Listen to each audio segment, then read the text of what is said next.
Shinichi Kanu exists in a world of his own making, a self-imposed exile within the cluttered confines of his bedroom. This is not merely a living space, but a sanctuary. The room is a landscape of otaku culture, where stacks of VHS tapes and manga volumes rise like miniature skyscrapers, and an army of colorful figurines stand guard on every available surface. Body pillows, bearing the likenesses of beloved anime heroines, offer silent companionship.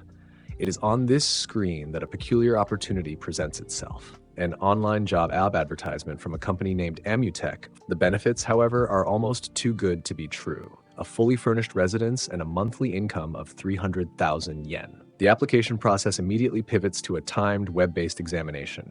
His hand becomes a blur.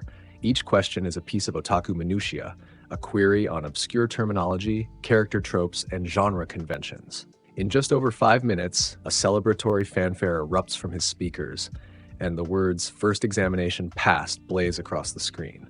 The next scene finds Shinichi in a sterile, modern office, a world away from his familiar clutter. Jinsaburo Matoba, who is impeccably dressed in a dark business suit. Shinichi nervously clutches Matoba's business card, which identifies him as the head of human resources for Amutech. Matoba's demeanor is one of impressed geniality. He praises Shinichi for achieving a perfect score on their notoriously difficult exam, noting that it unequivocally proves his status as a hardcore anime and manga fan.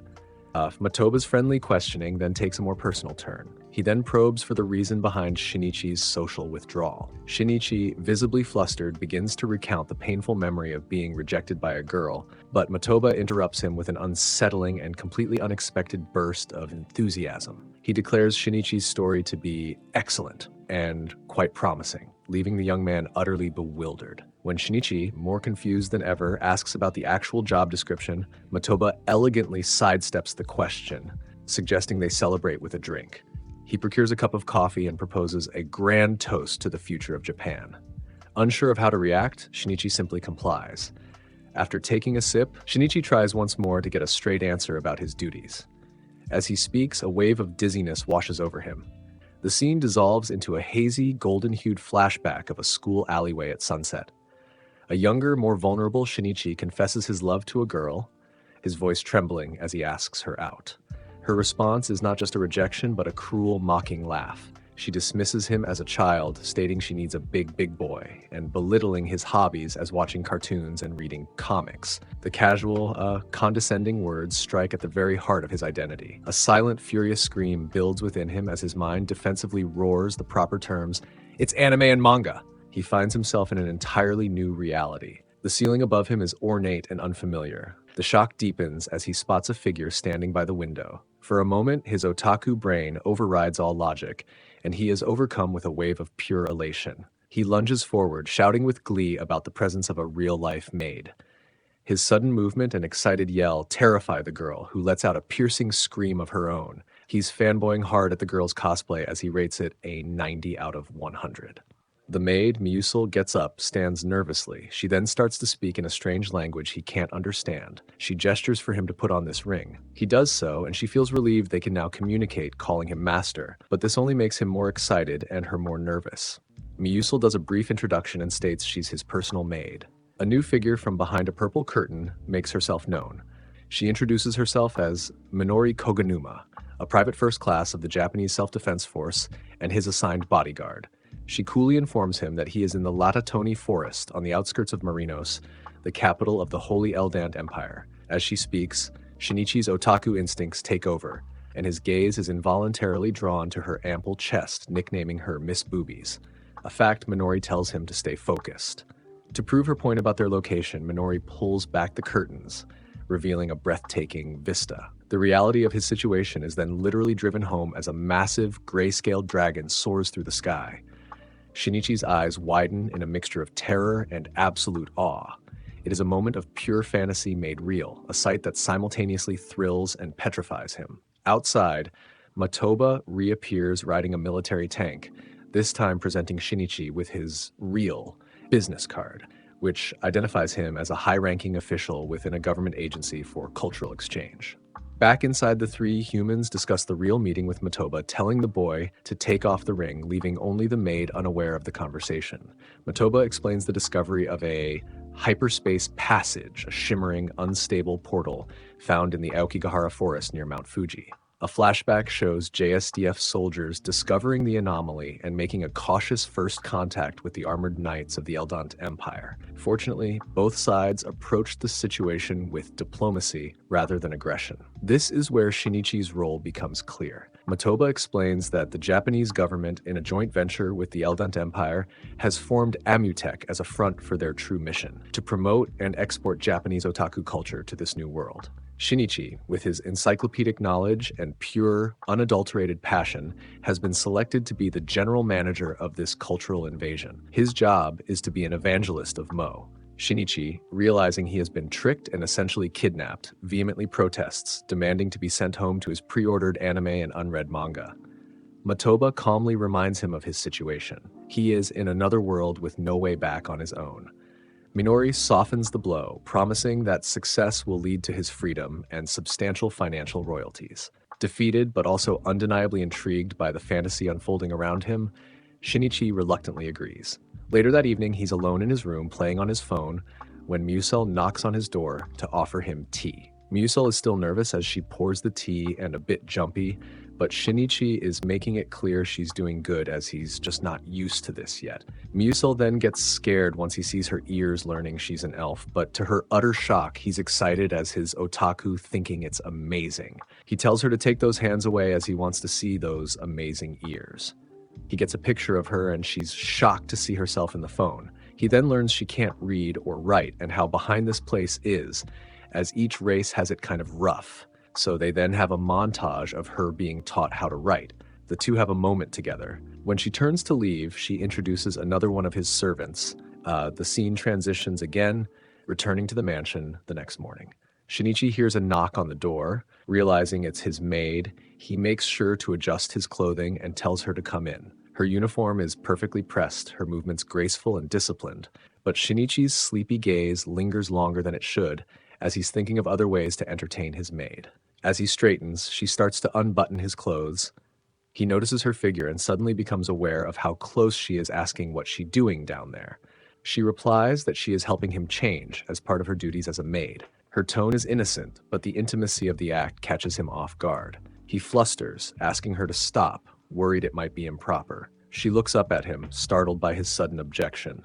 Musel apologizes immediately, assuming she has offended him, and explains that someone like her should not touch his bare skin. Her words suggest a lingering sense of inferiority, the result of years of discrimination for her mixed heritage. Shinichi quickly assures her that she has done nothing wrong, and that he would never be angry over something so trivial. So he leads her and asks if she would be embarrassed if he saw her in her undergarments.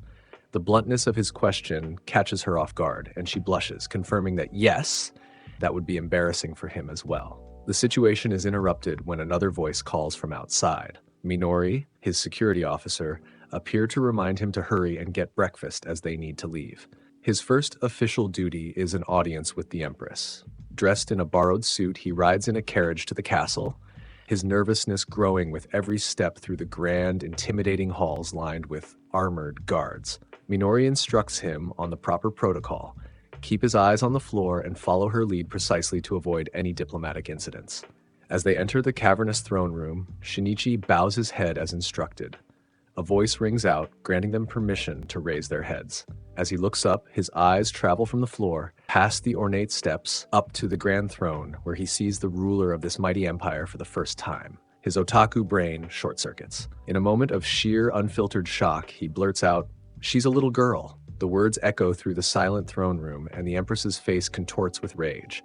Before anyone can react, she leaps from her throne, closes the distance in an instant, and delivers a powerful, resounding uppercut punch Shinichi's face. The force of the blow sends him sprawling to the floor, knocked unconscious once again. Shinichi's last conscious thought is a blissful, otaku-fueled realization. Crazy little girls are just the best. The young Empress Petralka Anne Eldon III is in the midst of a royal tantrum. Held firmly but gently by the elderly Chancellor Zaharl, the small, purple-haired monarch struggles. Queen is wanting her guard to give her a sword, as she'd kill him herself, yelling belligerently. Matoba comes up with a clever way to calm her down and praise her, saying the women of his world are usually at least 20 before taking titles, meaning the empress must be really impressive. Instead, Matoba claims the young man was simply overwhelmed by her imperial majesty's radiant beauty. The flattery works. She looks towards the Japanese delegation and asks if Matoba's explanation is true. He gives a hurried and emphatic confirmation. Chancellor Zaharl commends her wisdom, and a wave of relief washes over the Japanese envoys. Shinichi lets out a shaky breath, making a mental note of the precarious cultural tightrope he must now walk. Chancellor Zaharl formally welcomes the delegation, and Matoba offers his thanks. Kneeling beside Shinichi, Minori takes the opportunity to whisper a quick briefing. She identifies the key figures present: the Empress, Petralka Anne Eldont III, the Chancellor Zaharl, and standing stiffly by the throne, a silver-haired man in ornate armor named Gallius and Cordball, a high-ranking nobleman, and, most importantly, the Empress's cousin. Just as Matoba begins to present Shinichi as a renowned expert, Gallius cuts him off with a voice dripping with contempt. He expresses his profound disappointment, stating he had wondered what manner of man this evangelist of Japanese culture would be, only to be presented with what he perceives as a mere child. He scoffs at the idea that Shinichi could be a master of anything and dismisses the entire otaku culture project as worthless to the empire. Gallius's critique becomes harsher as he labels the endeavor not just juvenile, but potentially harmful, a toxin that could poison their society. Minori grows visibly panicked, tries to calm down Shinichi, but Shinichi, in a sudden burst of passion, he directly challenges the knight's prejudiced assessment. He declares that even poison can become a potent medicine when used correctly. He lectures Gallius, stating that a true adult should show the responsibility to judge something fairly only after learning its true nature. To dismiss it out of hand without any understanding, Shinichi proclaims, is the act of ignorant jerks. The throne room falls into a stunned murmurs. The royal guards, scandalized by this blatant disrespect towards a nobleman, Gallius's face darkens with rage, begin to draw his sword, as he threatens to personally take Shinichi's head for the insult. Zaharl has to move to hold him back like he did the Empress. Shinichi realizes he might have a problem. Just as blades are about to be drawn, the clear, unrestrained laughter of Empress Petralka. She declares that she finds Shinichi thoroughly entertaining, noting that no one has ever had the audacity to stand up to her arrogant cousin in such a manner. To the astonishment of everyone present, she announces that because of this display of spirit, she is granting Shinichi and his company, Amutek, her full and unconditional support. She grandly tells him to do as he pleases. Minori is still recovering from the stress of the audience, chiding Shinichi for his reckless behavior. He asks her not to dwell on it, admitting he already regrets his outburst. With a mischievous glint in her eye, Minori teases him, suggesting that Gallius has now taken a special passionate interest in him, referencing a common trope in romance stories where an antagonistic first meeting blossoms into love. Shinichi, unamused, tells her to stop making the situation weirder than it already is. Turning to a more serious topic, Shinichi finally asks Matoba to clarify the exact nature of his mission. Matoba confesses that the government's plan is still rather vague. He explains their typical approach: secure the budget and location first, then work out the details. Therefore, Shinichi's primary role is to act as a cultural curator. He must use his expert otaku knowledge to select the specific manga, anime, light novels, and games that he believes will most successfully captivate the people of the Eldent Empire.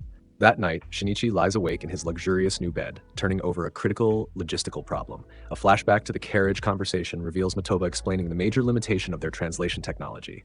The magic rings are not universal translators, but telepathic devices that only function between wearers, translating intent rather than language. Because of this, any pre-recorded media, audio, video, or text, remains in its original Japanese, completely incomprehensible to the locals. The realization hits Shinichi hard. Without literacy in Japanese, the Empire will never be able to appreciate the heart of otaku culture. Thirsty and unable to sleep, Shinichi lights an oil lantern and heads to the kitchen. There, he finds Miusel hunched over the table, practicing hiragana on small wooden slates. She explains that her days are filled with chores, leaving only late nights free for study.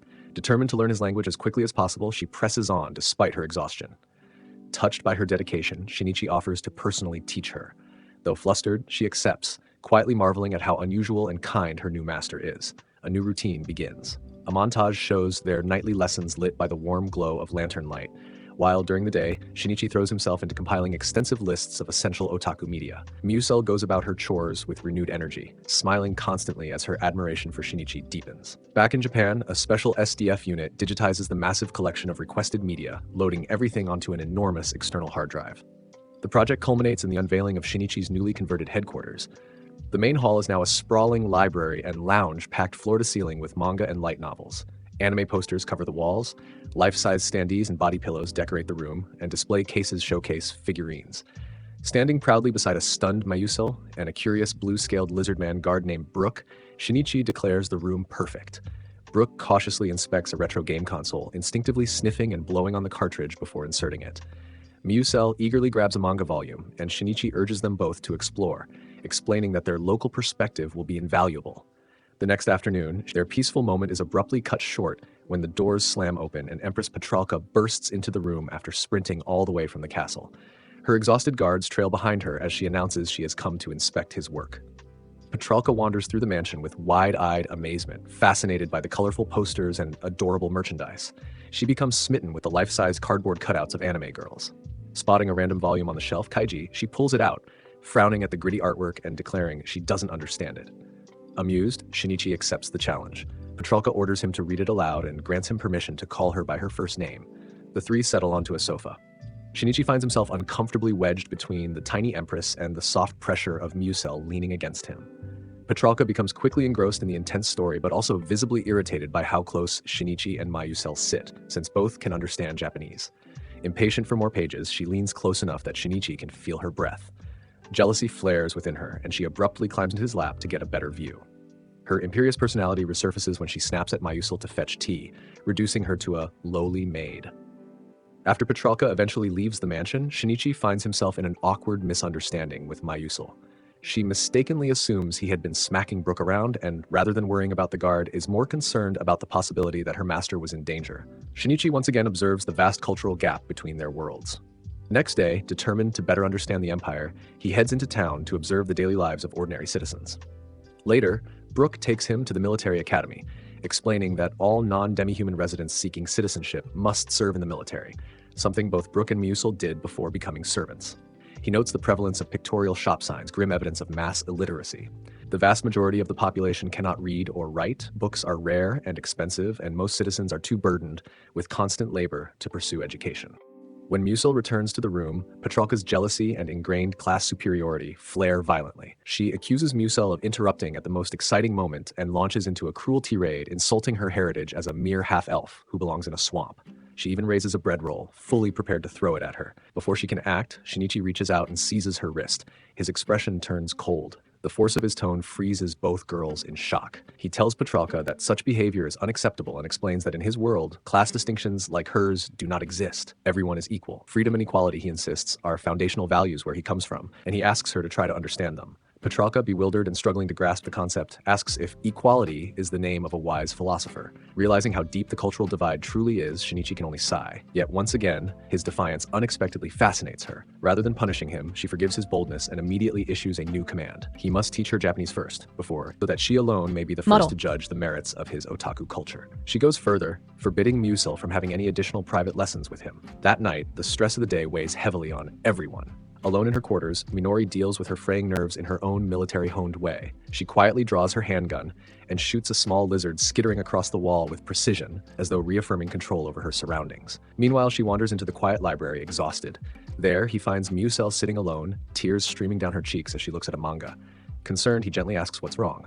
Miyusel shyly explains that the story, a tragic romance about a slave girl, moved her deeply. For Shinichi, the moment is transformative. He no longer sees her as a trope brought to life, but as a real person experiencing narrative emotion for the first time.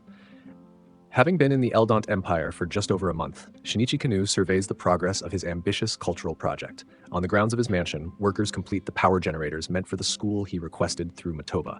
His vision is simple, yet radical, to create a place where anyone, regardless of race, class, or background, can learn and appreciate the depth of Japanese otaku culture. The midday calm breaks when Empress Petralka calls out, demanding their presence. Even though it is not one of her scheduled study days, she has been looking for Shinichi, eager to show off her progress. With great pride, she presents a wooden slate on which she has painstakingly written the kanji for her name. She boasts at length about her brilliance, and Shinichi, genuinely impressed, praises her skill. Fueled by competitive fire, Petralka immediately declares she will not be surpassed by a lowly maid and challenges Miyusel to determine who has mastered more Japanese. Minori Koganuma enters the room wearing a plain shirt, but Shinichi's eyes drift downward. Minori immediately turns away and bluntly states she has no interest in him. Petralka, noticing his wandering gaze, questions whether he is the type who only cares about large breasts.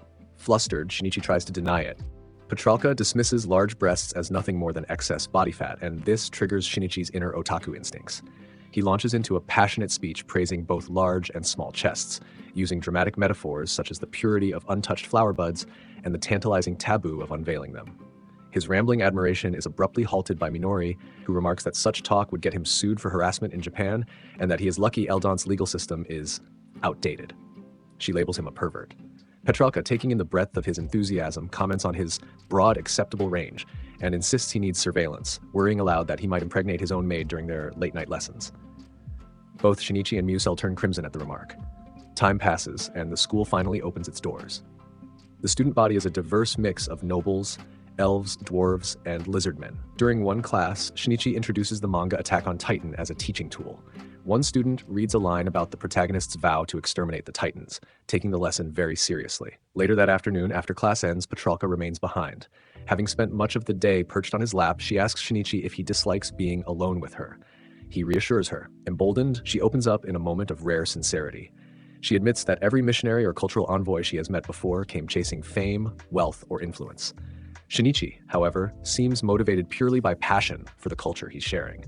With a faint blush, she confesses that being with him is the first time she has ever truly enjoyed someone's company. Shinichi is moved, though he fails to recognize the deeper meaning behind her confession. He simply tells her that his time in this world has also been enjoyable, especially because he has met both her and Miyusel. The mention of Miyusel instantly shatters the moment. Petralka's tsundere temper ignites. She calls him a fool and storms off toward the castle. Outside, Minori, having observed everything, remarks on the innocence of young love. Shinichi denies staring at her chest again, but Minori brushes that aside and pulls him aside to deliver a stern warning. She reminds him that Eldont is a strict feudal society. His school, built on freedom and equality, directly threatens the established hierarchy. For now, novelty protects him, but that protection will not last forever. She urges him to stay vigilant. Shinichi quietly absorbs her words, but his determination remains firm. That evening, during their private lesson, Mayusel makes a special request. She asks Shinichi to remove his translation ring. Although hesitant, he complies. She takes a steadying breath and, in slow, carefully pronounced Japanese, recites a formal declaration of servitude, promising absolute obedience to her master. Shinichi is stunned by her progress and praises the effort she has invested. Overjoyed, Musel reveals her motivation. She wishes to speak with him naturally in his own language. With great shyness, she then shares her deepest hope, that one day, if he decides to return to Japan, he might consider taking her with him. The confession catches him completely off guard. His past experiences with rejection cause him to withdraw inwardly. He convinces himself that her request is driven only by the desire for a better life in his world, not by any genuine personal affection. It is his way of shielding himself from potential heartbreak. Several days later, the school is buzzing with activity. Shinichi becomes distracted when he remembers the birthday of one of his favorite anime heroines. His daydream ends as Mayusel arrives with his lunch, prompting him to indulge in a brief, happy fantasy about an anime half-elf girl maid bringing him a bento. Petralka is also present, continuing her studies and maintaining her one-sided rivalry with Mayusel. Her jealousy ignites when Shinichi praises Mayusel's advancement, and she angrily orders the maid to leave the mansion at once. The tense moment abruptly ends as the school is stormed by a group of armed, hooded figures. They are the Bahairam, a radical terrorist faction. They swiftly overpower the guards, seize Petralka, and take the entire class hostage. Shinichi and Minori are bound and thrown to the floor with the others. The attackers unveil a devastating magical weapon, the exterminating flame, and threaten to obliterate the building.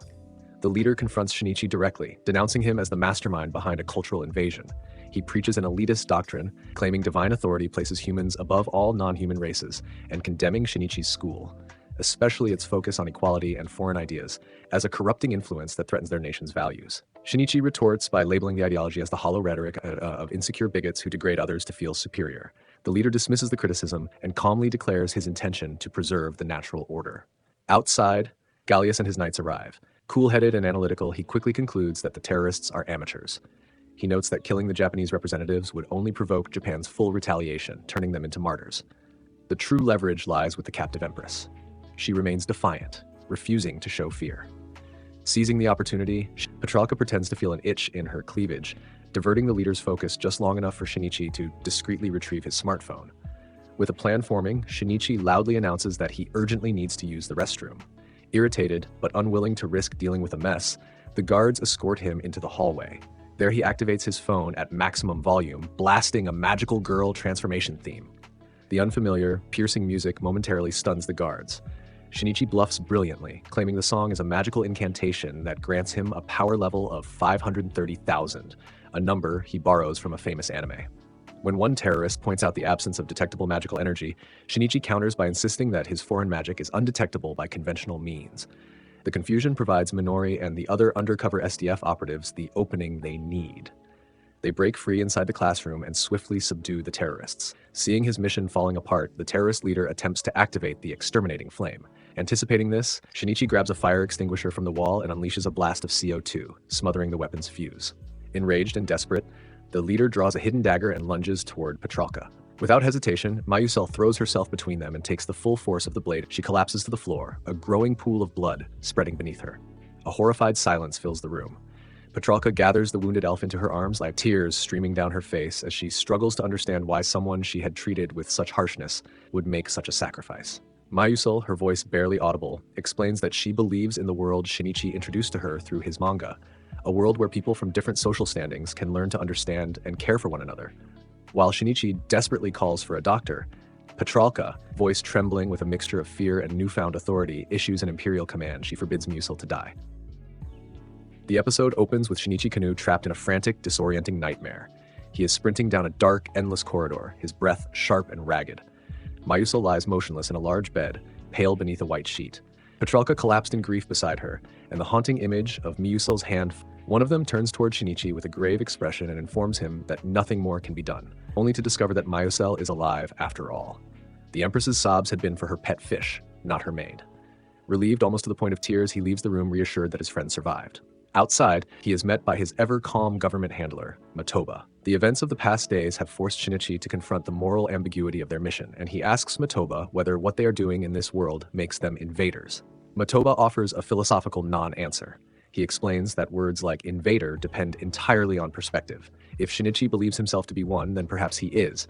If he believes he is not, then he is not. Matoba advises him not to fixate on labels and instead to concentrate on the task before him, spreading otaku culture throughout the Eldant Empire. His tone is meant to be reassuring, but Shinichi feels none of the comfort it intends. Mayusel returns from her recovery at the royal palace wearing a soft pink capelet over her maid uniform, looking fully restored. That evening at the mansion, she is greeted by a disaster zone of books, wrappers, and scattered clutter left behind by Shinichi's month of solitary living. Without hesitation, she begins cleaning, moving with swift and practiced efficiency until the hall is spotless once more. Later, while serving him tea, she asks how the school is progressing. Shinichi admits that although students are enthusiastic, he is still plagued by doubt regarding his teaching style. Mayusel offers gentle reassurance, telling him he has been an excellent teacher. She cites her own ability to read, an accomplishment achieved solely through his patient instruction. Her quiet sincerity flusters him. The following morning marks the official opening of the school Shinichi has envisioned. He and Minori stand at the classroom entrance in formal dress, greeting a diverse collection of students. Bearded dwarves, graceful elves, the deep racial divides of the empire become immediately apparent. A haughty human noble complains loudly about the supposed odor of the dwarves.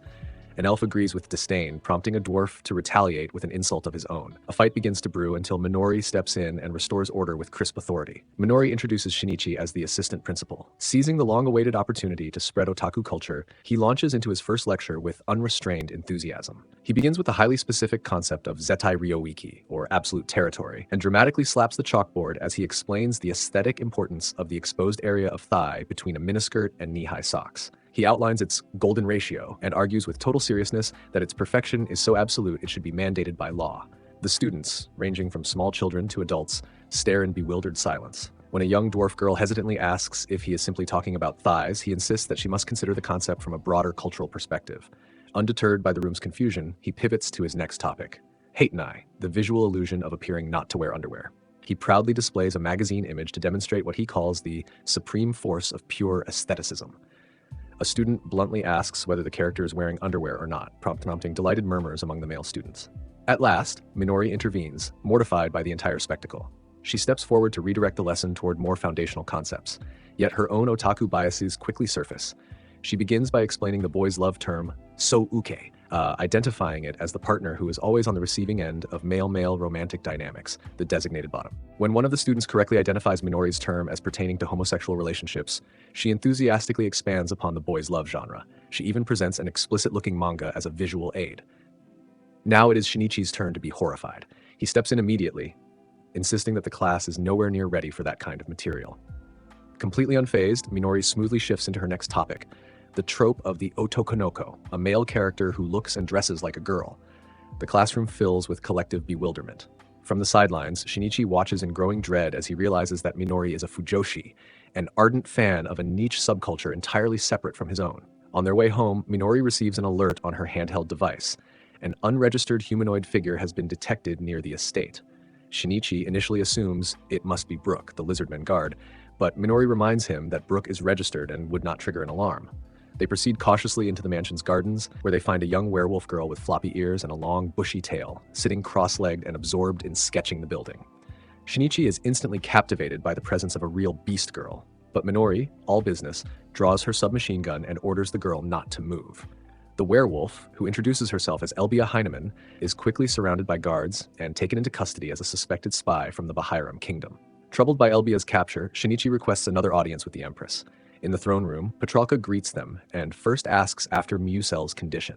Musel, dressed in a pink version of her maid uniform, assures her that she is well. Petralka then asks about the school, explaining that unrest in the capital has made her more cautious about leaving the palace. Gallius, ever vigilant, expresses suspicion about the black-cloaked attackers from the previous incident. Seizing the moment, Shinichi brings up Elbia. Determined to save the young artist, he improvises a plan. He argues that art is a crucial component of otaku culture, and that to adapt it properly for the Eldant Empire, they need a local artist who understands its cultural context. He explains that visual presentation changes from culture to culture, sometimes for censorship, sometimes for appeal, and that Eldant would need someone capable of making those adaptations. Petralka's advisor agrees that this could be useful. Shinichi suggests that Elbia could fill this role as an artist in waiting. Petralka, however, immediately suspects ulterior motives. She pointedly asks whether the werewolf girl is young and well-endowed, accusing him of entangling himself in yet another scandal involving a voluptuous woman. Panicked, Shinichi blurts out that Elbia is flat as a board, trying to laugh it off. Petralka narrows her eyes, recognizing the clumsy lie. The throne room falls silent as Elbia is escorted in. Petralka demands that Shinichi repeat what he said about Elbia's figure. He freezes, unable to remember the exact phrasing. She turns to her advisor, Zeher, who instantly repeats the incriminating phrase. Petralka assumes Shinichi must have impossibly high standards, and privately wonders what this means for herself and Musel. Shinichi attempts to argue for custody of Elbia, but Gallius curtly rejects the idea, labeling her a spy destined for interrogation and execution under the law. In desperation, Shinichi attempts to prove her innocence by placing a translation ring on her finger, only to discover that the ring refuses to activate. The failure only confirms her status as a spy in the eyes of the court, and makes it appear that Shinichi is defending her solely because of her animal ears and her impressive figure. Exasperated, but unwilling to give up, Shinichi launches into an impassioned otaku monologue about the undeniable appeal of animal ears and tails, even admitting that he wants to touch Elbia's ears and tail. This rant only deepens Petralka's suspicion that he intends to keep Elbia as a mistress. Musel, blushing, timidly wonders if this is true. Minori then attempts to defend him, but her intervention only worsens the situation. She loudly declares that Shinichi has no romantic interest in Elbia because he is actually in a beautiful love relationship with Gallius, even specifying Shinichi as the dominant partner. Gallius flushes crimson, Shinichi is struck speechless with horror, and Petralka simply adds this new debacle to the ever-growing list of problems he has caused. Amid the chaos, Shinichi suddenly stumbles upon a genuinely strategic idea. He turns to Gallius and proposes that instead of executing Elbia, they convert her into a double agent. They could let her send reports back to her handlers, but feed her scripted misinformation that would mislead the Bahairam kingdom. Gallius, surprised by the ingenuity of the plan, begins to consider it seriously. Even Petralka looks intrigued despite her irritation. She ultimately agrees to the proposal, though she is clearly annoyed. Shinichi assumes she is hesitating due to racial prejudice, but this is incorrect. Petralka openly acknowledges Musel as her friend and holds no prejudice against other races. What truly bothers her is the constant swarm of women drawn to Shinichi everywhere he goes. Shinichi tries to defend his behavior, but she refuses to listen. With the court's approval, Elbia is released into Shinichi's custody. He hires her as an artist for Amitek. Overcome with relief and gratitude, Elbia tackles him in a joyful hug, and Shinichi cannot help but notice how soft she feels. This, naturally, triggers another eruption of jealousy from Petralka, who launches into a furious rant, accusing him of indulging in shameless animalistic affection right in front of her. In the mansion at night, the scene transitions to a dimly lit, spacious room. Seated on the floor before him is Elbia Hanaiman, the werewolf girl, surrounded by her artwork. Shinichi holds up a drawing of an anime-style girl with a backpack, praising Elbia's incredible talent. He marvels at how perfectly she captures the distinct traits of each character. Elbia, flattered but embarrassed, tries to downplay his praise. A voiceover from Shinichi notes that several days have passed since he took her in as a freelance artist. He had assigned her a test, drawing popular anime characters, and the results have far exceeded his expectations. He admits he never imagined she would be this skilled. Elbia then explains why she draws so well. Werewolves possess extremely strong primal hunting instincts, and to keep from acting on those impulses and facing harsh punishment, they are taught from childhood to redirect that instinctive energy into safe activities. For her, that outlet is drawing. Satisfied with her work, Shinichi tells her to keep it up and leaves the room.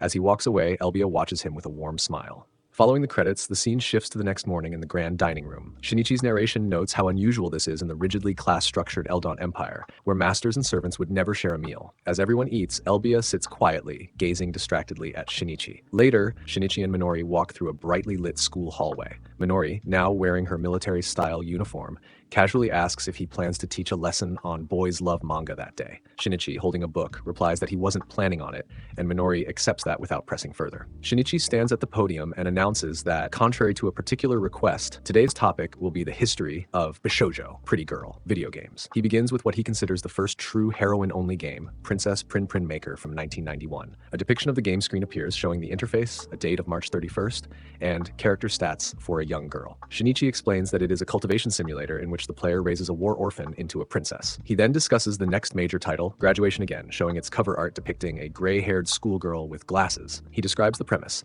The player is a teacher guiding 5 problem students to graduation. He offers his personal critique, high difficulty but coherent design and beautiful art. His excitement builds as he presents the game he claims revolutionized the genre. Dramatically, he reveals a book titled Toki Toki Critical, and the entire class gasps. He explains its famous premise. The player works to raise a girl's affection to achieve a love confession beneath a legendary tree. When Romilda, a young dwarf girl, asks who his favorite character was, Shinichi becomes lost in nostalgia. He names Iori Fujimaki, recalling the countless days he spent pursuing her route, which he admits was notoriously challenging. His lecture continues, and Dworo, a bearded dwarf student, raises his hand to ask which of all the games is Shinichi's absolute favorite. With dramatic flair, Shinichi reveals another title, SJ Second. He describes it as a pure love story centered on magic and the unwilting plum tree on Hajime Island. He becomes so swept up in his passionate explanation of the story that he decides to show the class the opening scene. He places the game disc into a console hooked up to the classroom's monitor. The students watch, fully engrossed, as the visual novel begins.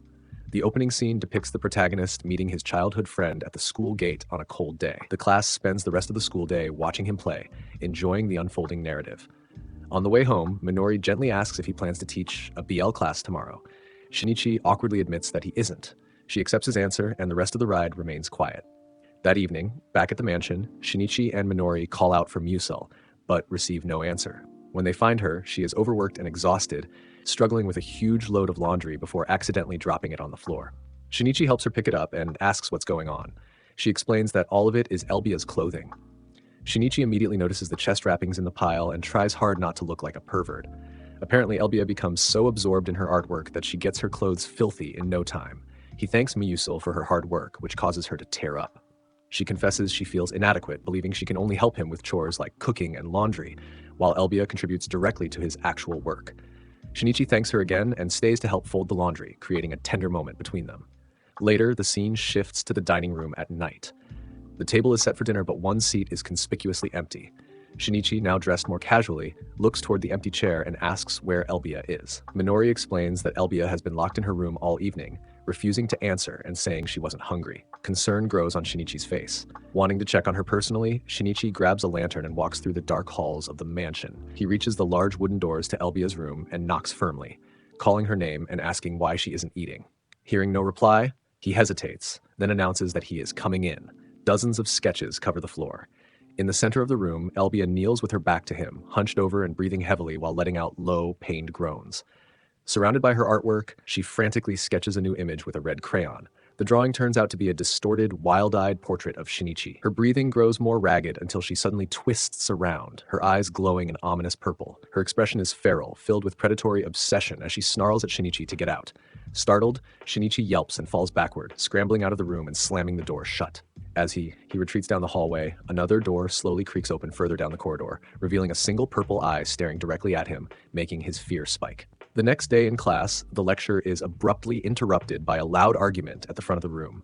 A group of elf and dwarf students are fighting over their favorite game genres, Protect Me Oni-chan 4 versus Oni-chan Sword. What begins as a debate devolves into racial insults, with elves calling the dwarves filthy, hairy people, and the dwarves retaliating with pointy-eared idiots. The tension is seconds away from a physical brawl. Just then, Minori calmly steps into the room. With a pleasant but chilling smile, she pulls out a handgun, cocks it, and quietly instructs everyone to return to their seats.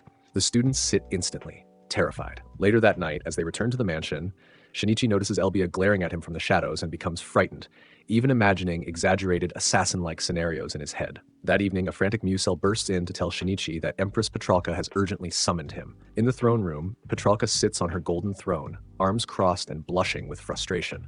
She angrily yells that she hates him, though in her flustered rant, she accidentally calls the otaku term tsundere, a tandere. When Shinichi gently corrects her, she becomes even more embarrassed, insisting she does not have feelings for him.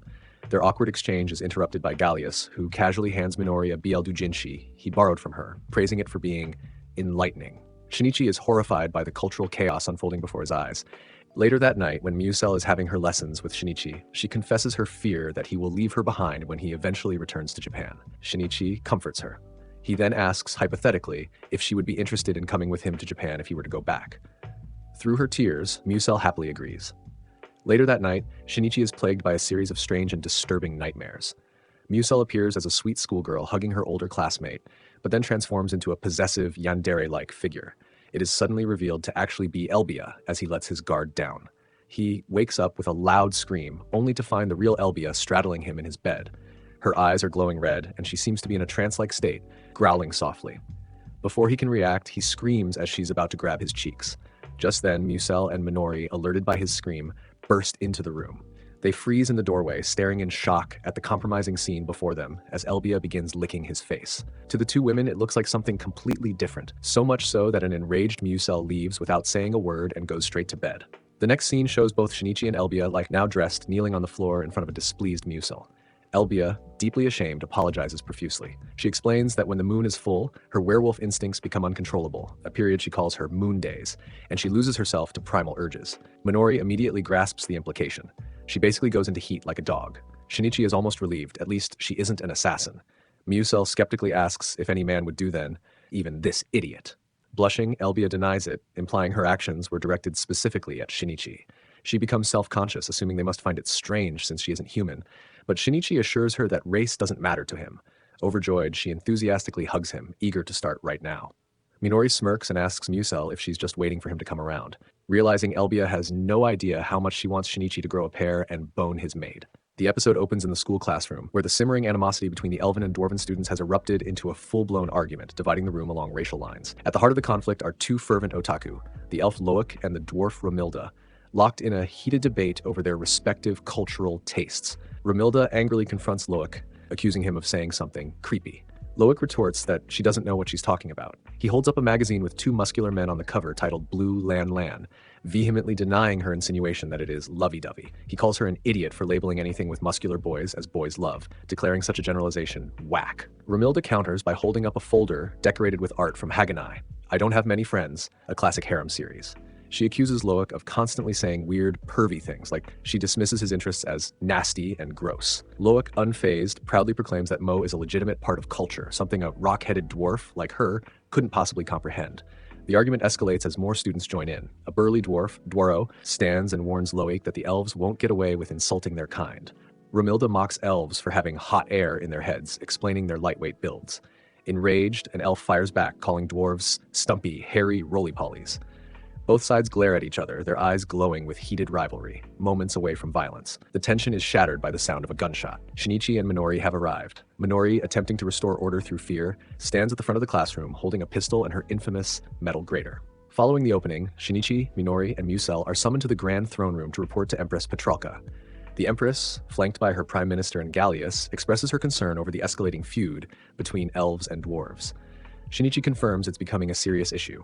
Minori explains the logistic nightmare. They only have 25 students now, but 500 more applicants waiting. If things are already bad, they could become catastrophic. Shinichi proposes a solution, appointing Mayusel as a second teacher to help manage the growing student body. Mayusel is flattered, but insists she isn't qualified. Shinichi reassures her, praising her advanced Japanese literacy and expressing confidence in her abilities. Petralka, however, is visibly jealous. The idea of Shinichi and Musel spending entire days and nights working together clearly upsets her. She imagines them sitting close, sharing long hours, and pouts. Interrupting sharply, she declares that if Mayusel becomes a teacher, they'll need a new maid to handle her duties. When Shinichi innocently agrees that would help, Petralka's jealousy explodes. She's convinced he wants yet another busty maid, a recurring obsession. Shinichi laments that he didn't actually get a busty maid, unfortunately. The scene shifts to a storage building on the school grounds where the group is unpacking a shipment of supplies from Japan. Elbia, excited, refers to them as care packages from Japanland. While sorting boxes of rice and nori, Shinichi uncovers a yellow soccer ball. Minori's eyes light up with otaku fervor. She explains it's an exclusive pre-order bonus for Prince of Soccer Finale, a replica of the golden ball won by her favorite character Masato, and it even includes a limited edition collector card. Her excitement dies instantly when Elbia, whose instincts are triggered by round objects resembling the full moon, snatches the ball. Overcome with playful energy, she races outside and begins expertly juggling it. Minori's glasses flare with murderous intent as she draws her Glock 20. Shinichi and Mayusel desperately try to calm her down, warning that shooting Elbia will ruin the ball. Minori snarls that she would rather die than let it get dirty or damaged. Nearby JSDF soldiers witness this and rush in to dogpile her, shouting at Elbia to give back the ball before the crazy lady fires. But Elbia is too absorbed in playing to even notice. Shinichi then turns to Mayusel and asks her to do something. Mayusel casts a powerful wind spell, Braid Tempest Blast, creating a massive explosion of dust that sends everyone, soldiers, Elbia, and the golden ball, flying sky high. In a final, comically tragic shot, the ball appears to land on the surface of the moon. Later, a dirt-covered Elbia bows in apology. She explains that as a werewolf, her physical and emotional state is tied to the phases of the moon, and seeing round objects triggers uncontrollable, playful instincts.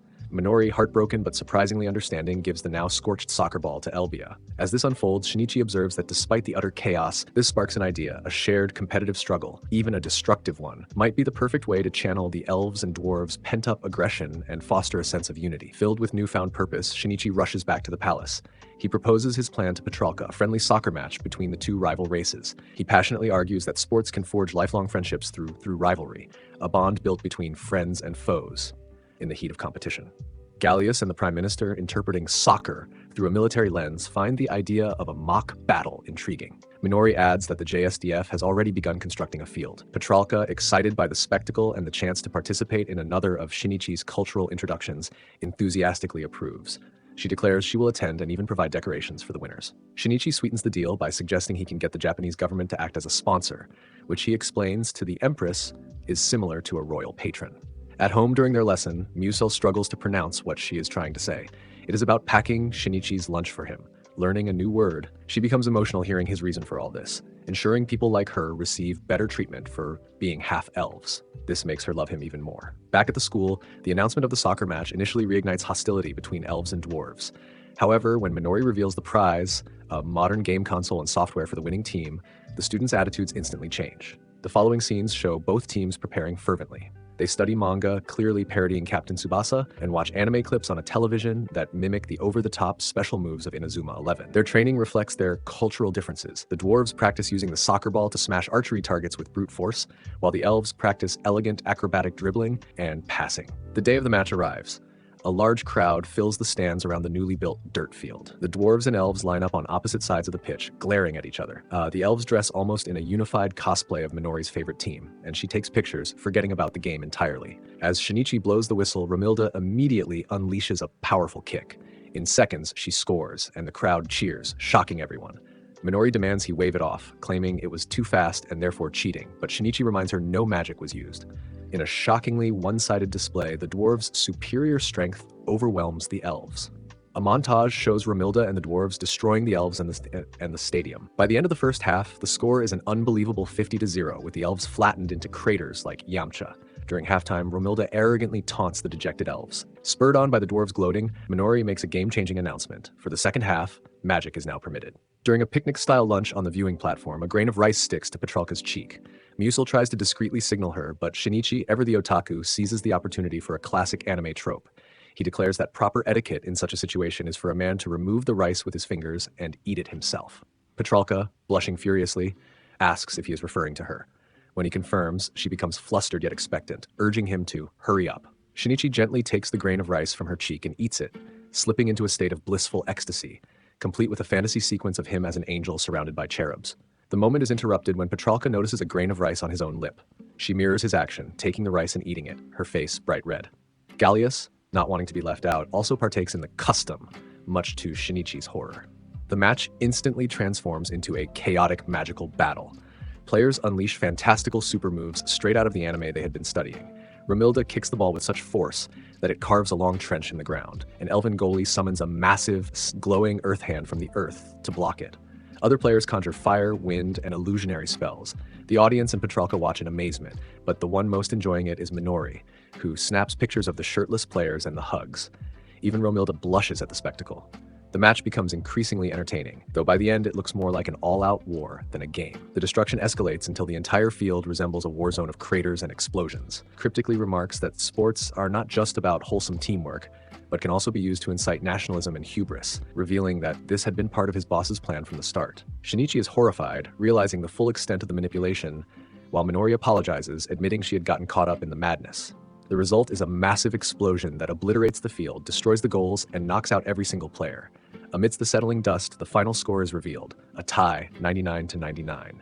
Matoba tells Shinichi to call the match, and he is about to do so, but then Petralka steps in to play herself. The chaos spills off the field, with Petralka and Miusel getting caught up in the game. Miusel uses a powerful wind spell, and the two work together to score a point, celebrating with a triumphant high five. However, this display is seen as a potential political tool, one that could backfire on Petralka's reputation if misinterpreted. In the end of the episode, the class receives portable PSP-style game consoles. They immediately start arguing over the best items for crafting in the game, bringing the chaotic, competitive spirit from the field into a calmer, but still spirited digital battle. Inside, Shinichi Kanu confronts Mr. Matoba, the enigmatic representative from the Japanese government. He explains to Matoba that the persistent purchasing errors in the shipments of cultural goods from Japan have escalated from minor annoyances to an intolerable crisis. To emphasize the gravity of the situation, Shinichi has laid out a series of exhibits on the simple folding table that separates them, like a prosecutor presenting his case. First, he brandishes a DVD case. He explains that he had meticulously requested the Blu-ray compilation of the anime series, a personal favorite, and what he considers a vital teaching tool. What he received in its place was a cheap, knockoff, adult video parody, its cover art a crude and suggestive imitation of the beloved original. Matoba, with a calm, almost bemused expression. Shinichi, momentarily flustered, concedes the point with a grimace before quickly moving on to his next piece of evidence. His request was for a mobile Angel Gundam kit, a cornerstone of mecha anime culture and an essential piece of educational material for his students. The box he received, however, is for a blatant and inferior imitation called Free Angel Gungal. The artwork is a poor imitation. Matoba remains impassive, his silence only fueling Shinichi's frustration. The final and most egregious offense, the one that broke the camel's back, concerns the popular shoujo manga series Nacha. With the passionate specificity that only a true otaku can muster, Shinichi explains that he had emphatically and repeatedly requested the original non-suffixed first series. What he holds up is a volume of a completely different manga, a romantic comedy titled Welcome Home. The mix-up is so fundamentally wrong, so insulting to the integrity of the series he holds dear, that Shinichi can no longer contain his anger. The only viable solution, he insists, is for him to return to Japan and personally oversee the procurement of the necessary items. He demands to know when he can take a trip back. Matoba turns him down given this is a secret government project. Shinichi is dismissing any concerns about the classified nature of the interdimensional passage. He reframes his demand not as a personal whim, but as a matter of professional urgency, reminding Matoba that these are vital teaching materials for the eager and impressionable students of Eldent. Acting in his official capacity as the general manager of the Omnitech company, he demands immediate repatriation, even suggesting they could drug and transport him while he's unconscious. Matoba, seeing that Shinichi's resolve is unshakable, finally relents. However, before agreeing, he poses a peculiar, almost testing question. He asks, with a hint of genuine curiosity, if Welcome Home is truly such a terrible work as Matoba is a fan.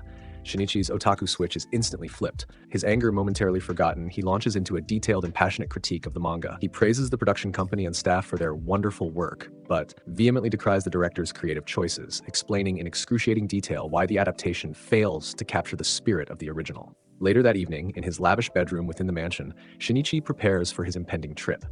He explains the situation to Musil, his devoted half-elf maid, who listens with a worried expression. He tells her that the Japan Self-Defense Force will arrive the next morning to transport him back to Japan, likely by knocking him out first. He makes sure to remind her not to let them forget his travel bag. Musil, her voice filled with apprehension, asks if he will truly come back. Before Shinichi can offer more than a simple reassurance, the grand doors to his chamber swing open.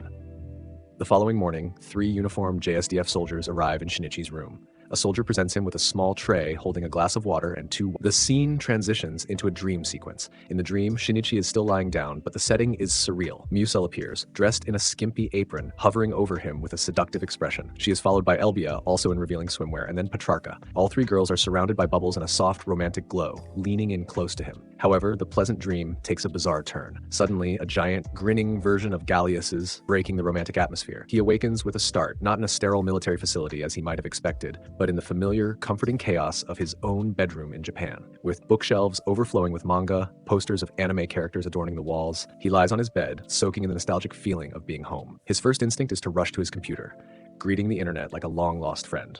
He quickly checks his bank account and is relieved to see that his salary has continued to be deposited each month. It is then that he notices something out of place. On the floor by his bed are two duffel bags, not just the single one he had packed. As he stares at them, puzzled, the zipper on the larger, more luxurious-looking bag begins to move. It unzips from the inside, and a sheepish, blushing Miyusel emerges, still in her maid uniform.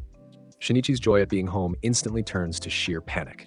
He remembers Motoba's dire warning about the fatal effects of Earth's atmosphere on Eldan's inhabitants. He lunges towards Miyusel, frantically grabbing her shoulders and asking if she feels all right, if her chest is tight, or if she's suffocating. Miyusel, confused by his panicked reaction, assures him that she feels perfectly fine. The realization dawns on Shinichi. Motoba had lied to him. Miyusel, now prostrating herself on the floor in a formal apology, explains through her tears that she was terrified he might abandon them and never return to Eldant. In a moment of desperation, she hid in his bag. Miyusel offers to clean the room, about to pick up a suggestive cover, but Shinichi is faster, stopping her, saying that's all right. He's hoping she doesn't know what this is. He realizes that they are stuck in Japan for the day and decides to make the most of their unexpected trip. For Miyusel, the trip to Akihabara is a journey into a magical wonderland. She marvels at the automobiles and the sight of a city bus. At the train station, she is fascinated by the automated ticket machine, which produces a small paper ticket as if by magic. Shinichi patiently explains its purpose and guides her through the automatic gates, a process that she finds utterly thrilling. Inside the crowded train, she is captivated by the automated doors and announcements, seeing everything through a lens of fantasy and magic. Their arrival in Akihab's a sensory explosion.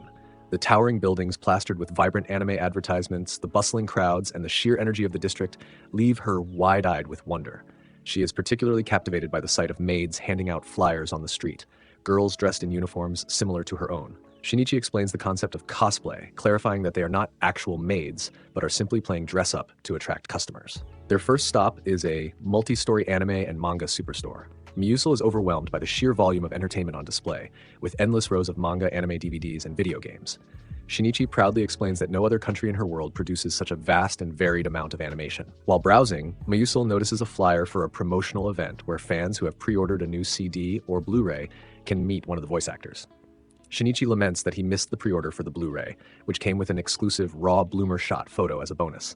Miyusel, in her earnest desire to please him, innocently offers to provide him with one herself next time. Her comment leaves Shinichi flustered, and he privately wonders if she truly understands the implications of what she has just offered. For lunch, Shinichi takes her to a world-famous soba restaurant. He demonstrates the traditional way to eat cold soba noodles, dipping them in the broth before slurping them up. Miyusel imitates him, and her eyes widen in delight at the new and delicious taste. The experience is briefly marred when she mistakes the pungent wasabi for a simple condiment, leading to a tearful but comical outburst. The highlight of their trip, however, is a visit to a maid cafe called the Maid Squadron Cafe Secret Base. Upon entering, they are greeted with a chorus of "Welcome, Master" from the maids. Miyusel is taken aback when they address her as Young Miss. The experience is filled with performative rituals designed to create a fantasy atmosphere. A maid artist named Yumi offers to draw a picture in ketchup on their mo moi omu rice. Shinichi requests a picture of Monica-tan, a character from Rental Magica, which is rendered perfectly. When it is Miyusel's turn, she shyly requests a drawing of her master's face. The maids find the request adorable, and Yumi obliges. However, when the dish is served, Miyusel finds herself unable to eat it, declaring that she could never bring herself to eat Shinichi's face. It takes her a full 30 minutes, with gentle encouragement from both Shinichi and the maids, to finally take a bite. As night falls, they return to Shinichi's apartment. The playful excitement of the day gives way to a palpable awkwardness. Shinichi, acutely aware that he is alone with a beautiful girl in his private space, becomes increasingly flustered. Noticing his profuse sweating, she then offers to draw him a bath. Her follow-up question, asking if she should serve him in the bath as well, sends Shinichi into a panic. Undeterred, Miyusel then offers to prepare his bed. When he finally agrees, she innocently asks if he has a change of clothes, specifically underwear, for her to wear. This is the final straw for Shinichi. He makes a frantic excuse and bolts out the door, announcing he's making a quick run to the store. His trip to the convenience store is an ordeal of profound embarrassment. He struggles to pick out a suitable set of women's underwear. As he finally makes his purchase, he is tormented by a brief, fantastical vision of the divine grace of seeing a girl's underwear, a testament to his deeply ingrained otaku mindset. Meanwhile, back in the Eldont Empire, Petralka has been diligently working her way through a mountain of paperwork, motivated by Garius's false promise that she can call Shinichi once she is finished. When she finally completes the last document, Garius is forced to reveal the truth. Shinichi has already gone to Japan. Petralka is devastated, heartbroken at the thought that Shinichi has left her. On his way home, he keeps having dirty thoughts and started to see more couples. And with knowing Musel is in his apartment taking a bath, it had him rushing home, as this could be the day he becomes a man. But when he got back, he sees her in his t-shirt on his bed, freshly washed. The scene is unreal, but he thinks about how she has no underwear down there and had the thought of helping her with this, but he stops himself as he's not that kind of otaku. The next morning, he is unceremoniously awakened by the JSDF, drugged once more, and transported back to the Eldont Empire. Standing in his office, still groggy, he has a horrifying realization. In the whirlwind of the previous day's events, he completely forgot to purchase the otaku goods that were the entire purpose of his trip. The episode opens with a view of a tranquil, moonlit mountain landscape seen through a large window. A maid, standing off-screen, addresses the Empress Petralka with a formal tone, listing the numerous administrative matters requiring her royal attention for the day. The maid specifies that 27 matters demand the Empress's approval and signature, including 15 diplomatic issues. Petralka, relaxing in a luxurious, steaming bath, interrupts the recitation of her duties, voicing her profound boredom with the subject matter. Having had enough of the attempts to engage her, Petralka orders all the maids to leave her presence immediately. The maids bow deeply and promptly exit the elaborate bathing chamber. Left alone, Petralka's expression darkens, a mixture of frustration and exhaustion settling on her face. The characters gather for a meal in a stately dining hall. Musel's hands are shown forming a heart gesture over her own omaris. She leads the group in an energetic chant of, "Become yummy," followed by the Japanese expression, "Momo kyun," a phrase taught to them by Shinichi. Minori, however, remains skeptical, turning to Shinichi and questioning his motives for teaching the maids maid cafe garbage. Shinichi defends his actions, stating he was simply imparting the proper form of a maid, claiming he wasn't doing anything weird. Musel, sitting nearby, looks distressed, believing she might have somehow failed to perform the ritual correctly. Minori quickly reassures the maid that she is fine, confirming that the real problem lies with the person who insists on teaching only one kind of knowledge to everyone. Back inside the opulent halls, Shinichi and Minori, accompanied by the aging Zaharl, stand before Petralka's chamber. Shinichi attempts to get Petralka's attention, loudly calling her name and stating that it is him. Minori looks on with crossed arms. Zaharl, distressed, addresses Shinichi, inquiring about the status of the Empress and voicing the general anxiety of the court. They check her room to find her missing. Zaharl explains the dire situation. Since early morning, the Empress has abandoned her duties and retreated into her private chambers. Shinichi finds her hidden away in a box with books on manga around her. Petralka is seen crying in her sleep, asking about her mother and father. Shinichi doesn't feel right waking her up, but Gallius has no problem doing that. Petralka wakes up to see the two of them and understands she has work and quietly storms out. Shinichi doesn't know how to break it to Gallius, but he asked if Petralka could ever have a day off, but the knight is sad to say that can't happen as there are papers only she can sign.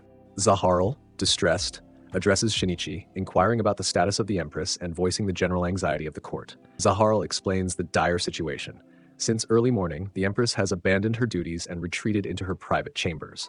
He explains that a formidable magic shield has been cast over the doors, preventing anyone of Eldont origin, including the High Elves and himself, from entering. The wizard attempts to breach the magical barrier using his bare hands, yelping in pain when the invisible shield repels him. Minori, observing this, confirms to Shinichi that the barrier does not affect either of them, as they are foreign outsiders. Gallius pleads with the two Japanese officials to intervene on behalf of the Empire. Minori coolly remarks that the bizarre situation is exactly what she suspected. Shinichi questions Minori's cryptic comment, prompting her to deliver an explanation of the phenomenon. Petralka has become a hikikomori, or shut-in. Shinichi defines a hikikomori as someone who voluntarily withdraws from society, severing ties with jobs, studies, or relationships, and locking themselves away in their residences long-term. Minori insists that it is a tricky, elite disorder, reinforcing her analysis. Gallius looking gravely concerned. Minori volunteers Shinichi to handle the situation, noting that as an expert on the subject, due to his own past as a shut-in, he is perfectly qualified to deal with the Empress. Shinichi is momentarily insulted by the implication, but accepts the responsibility.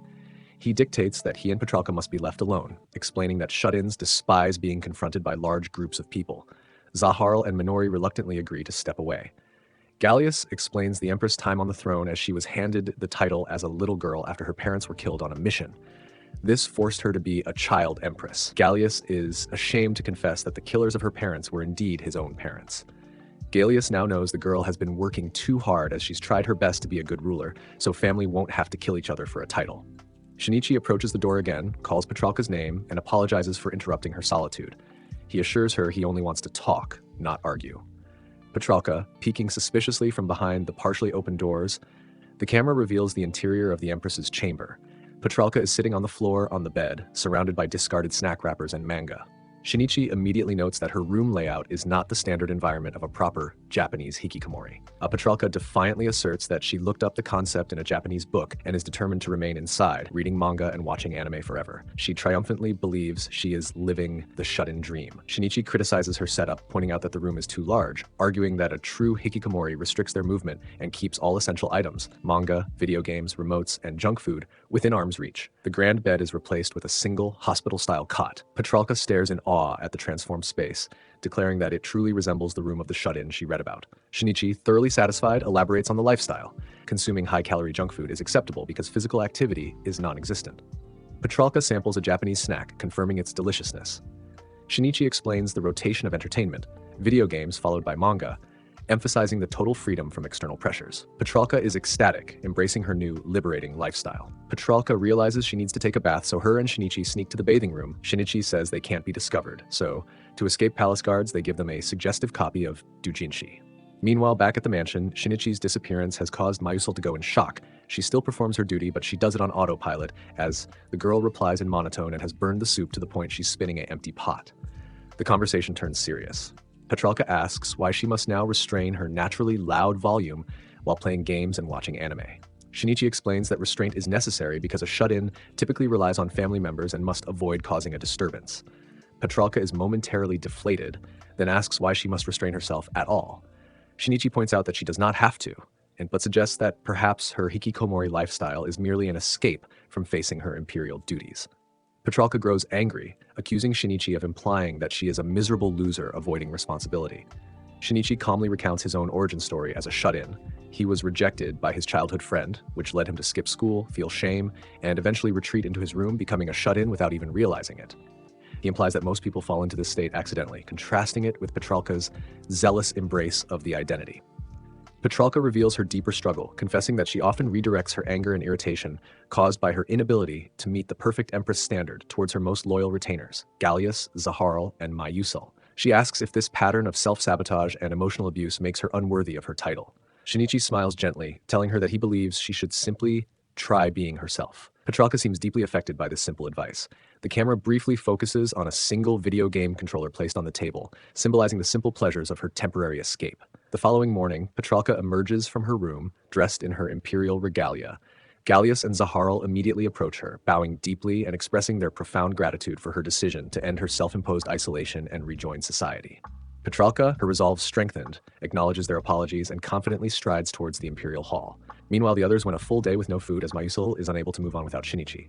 The episode begins at the schoolhouse. Inside the classroom, Mayusul is conducting a lesson for a diverse group of students, including dwarves and elves. A dwarven student raises her hand to ask a question regarding a phrase he encountered in a manga. She admits he does not understand the context. Mayusul, standing at the chalkboard, blushes slightly, but maintains her composure. She explains that the phrase refers to a specific biological cycle affecting women, detailing that it involves mysterious monthly changes. And soon the students pick up on what she's saying, causing the entire class to react with shock and embarrassment. From the side of the room, Shinichi observes with a satisfied smile, noting internally that Mayusul has perfectly memorized the curriculum he taught her. Shinichi and Minori are leaving a classroom when they are approached by Mr. Matoba. He greets them with a pleasant demeanor. Matoba informs Minori that she needs to take her accumulated paid leave, implying that failure to do so would cause administrative trouble. The scene shifts to the library within the mansion. Shinichi proposes that they spend the vacation time together. He asks Gallius if there is a suitable location nearby for leisure.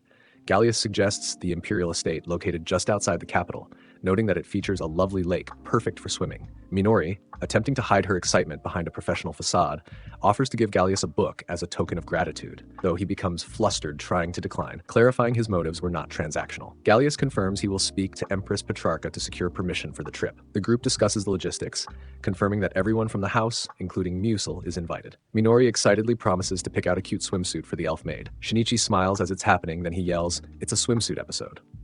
The scene transitions to the sunny outdoors at the Imperial Estate. The azure lake sparkles under a clear sky. Shinichi runs toward the water, shouting in excitement, wearing blue and yellow swim trunks. Minori stands beside him in a black bikini. Shinichi stops abruptly, staring at Minori. He becomes fixated on her chest, overwhelmed by her figure, which he had not previously noticed due to her uniform.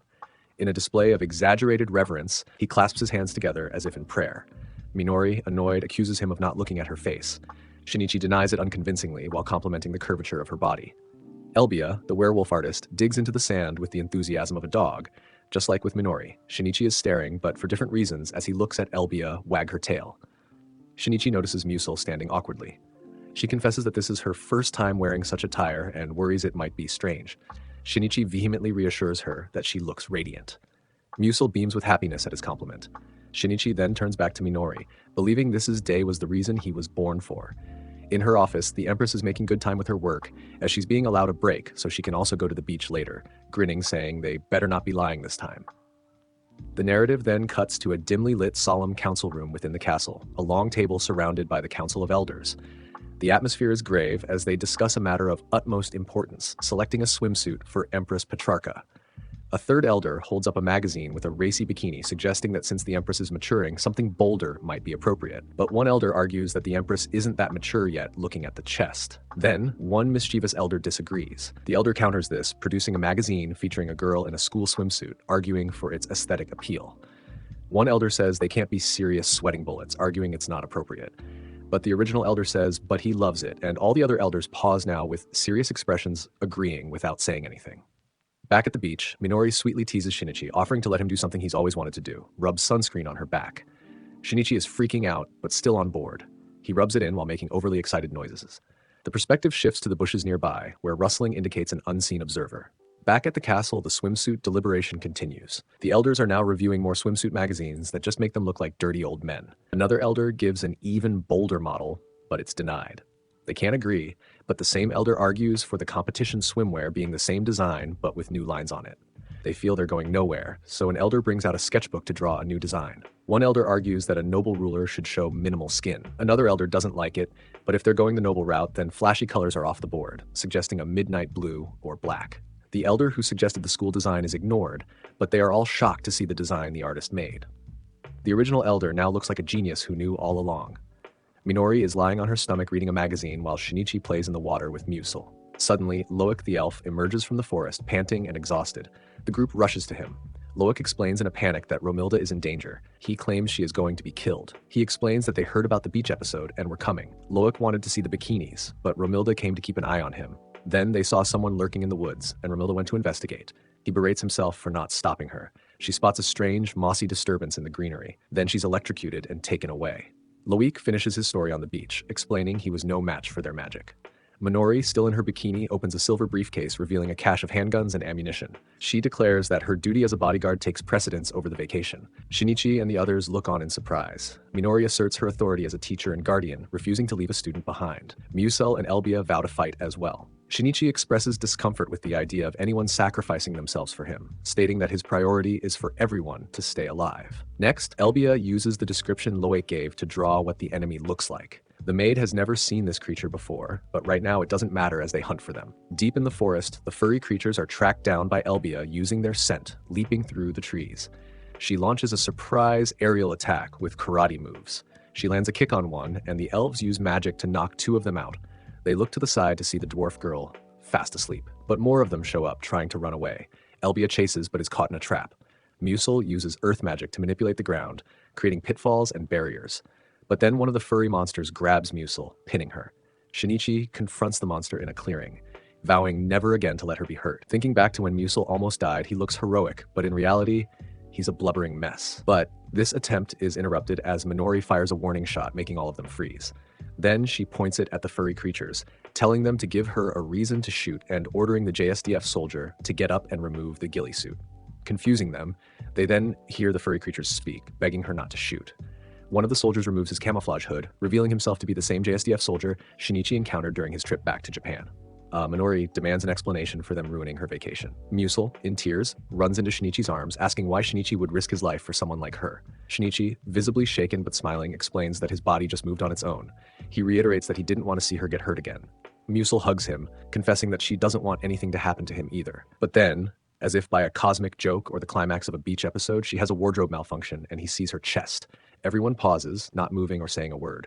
Then, embarrassed and enraged, she blasts him away. After that, she's afraid she killed him, as he's not waking up. The soldier claims they were merely protecting them, just in case. Minori is annoyed, wondering why she wasn't told this from the start. But as she inspects them, she notices the high-tech camera. The soldiers panic. She then goes through the photos and realizes these perverts were checking her out, and she smashes their camera. Back at the castle, time is running out. Gallius finally speaks up, declaring that he has tasked the finest scholars with creating the ultimate design. The main elder blames the other elders when it appears she doesn't like it, but when she does like it, she tries to take all the credit. They are moved to tears by the perfection of the design, agreeing that it perfectly balances nobility with the specific aesthetic they were seeking. They praise the elder for his vision, even though it wasn't his idea. She is delighted, commenting on how comfortable and easy to move in it is. She asks if she looks unworthy of her station, but her advisors assure her it suits her perfectly. Petrarca, energized, orders Gallius to prepare for departure to the lake immediately. Shinichi enters a room to find Minori standing there, looking visibly uncomfortable and blushing. She is not wearing her standard Japan Self-Defense Force uniform. Instead, she is dressed in a full, frilly maid outfit, identical to the one Musil wears, but given Minori's chest size, it's tighter on her in certain places. Shinichi, confused and flushed, asks about her attire. Minori explains the series of unfortunate events that led to this wardrobe change. Musil had taken Minori's clothes to air them out, but misunderstood and washed them instead. To make matters worse, Musil then accidentally spilled a bowl of potato soup on the clothes Minori was wearing at the time. As a result, Musil lent Minori her own spare maid uniform to wear while her clothes dried. Minori points out that the outfit is Musil's size, which causes a significant fit issue. As Shinichi stares, overwhelmed by the sight, the tension on the fabric becomes too great. At this precise moment of chaos, the door opens and Mr. Matoba walks in. Matoba smiles awkwardly, sweating slightly at the scene before proceeding to deliver the serious news about the leaked soccer footage. They transition to the meeting table, where Shinichi has a bruise mark on his cheek. He brings up a soccer match from the previous episode, explaining that it was recorded by the JSDF for activity report purposes. Matoba reveals that the footage was leaked due to file-sharing software and has gone viral online, with fans trying to identify the participants. He expresses concern that if the existence of Eldont is discovered, their entire project will be scrapped. Shinichi dismisses the worry, suggesting they claim the footage is part of a fantasy movie being produced in collaboration with the JSDF. He proposes creating a fake making-of documentary to support this story. Minori volunteers to direct, citing her experience filming cosplayers. Shinichi insists he handle it, claiming to have big ideas. The scene shifts to a dark alleyway at night. Shinichi, dressed in a school uniform, runs desperately, wielding scissors.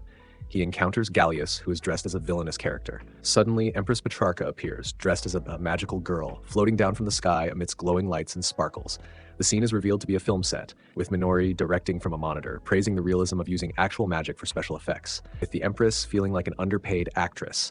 The Council of Elders act as background characters, while Petrarca performs as magical girl Petrarca. Shinichi and Musil watch from the sidelines, with Shinichi explaining the concept of a making-of video to the confused maid. Shinichi compliments Musil, noting that the costume suits her. Musil, also dressed in a school uniform for her role, thanks Shinichi for his praise. Elbia also comes over in her uniform, hers being a custom job. Shinichi praises Minori, saying it's like she knows all his triggers. Hearing this, Musil writes it down, wanting to keep a note on all his triggers.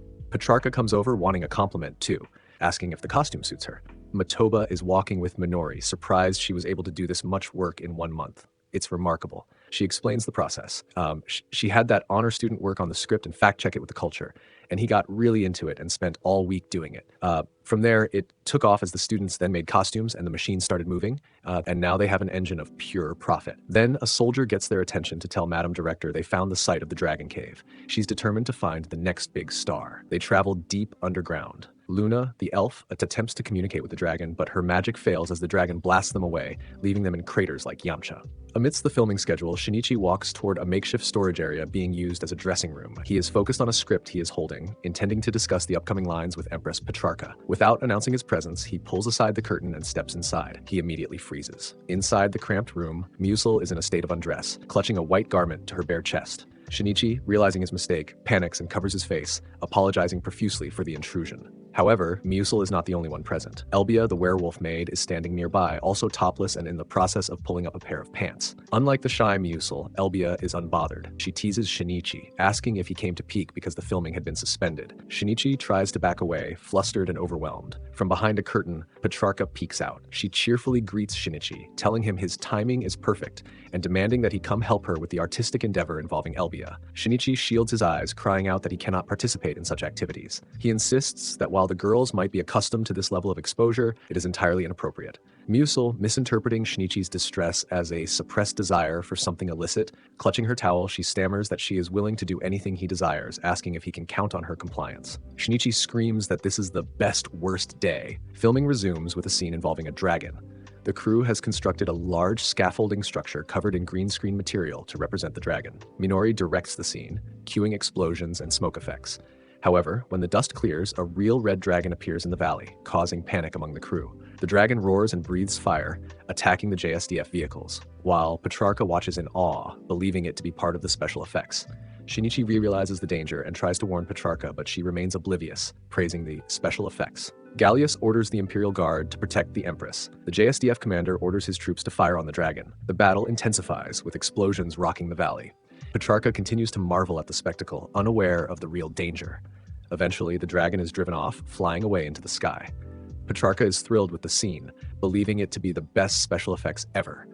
Later, at sunset, Shinichi and Petrarca stand by a lake. Petrarca expresses her gratitude for the experience, saying she feels refreshed and ready to return to her duties. She thanks Shinichi with a kiss on the cheek, leaving him flustered. Several days later, the finished movie is screened for an audience in Eldant. The film, titled Magical Girl Petrarca, features Petrarca as the heroine fighting evil. The audience cheers, but Petrarca becomes increasingly embarrassed by her performance, especially her cheesy lines and poses. She orders the screening to stop and demands the film be destroyed. Despite Petrarca's embarrassment, the footage is successfully used in Japan as a trailer for a fictional movie, diverting attention from the leaked soccer video, but it was shelved as plagiarism.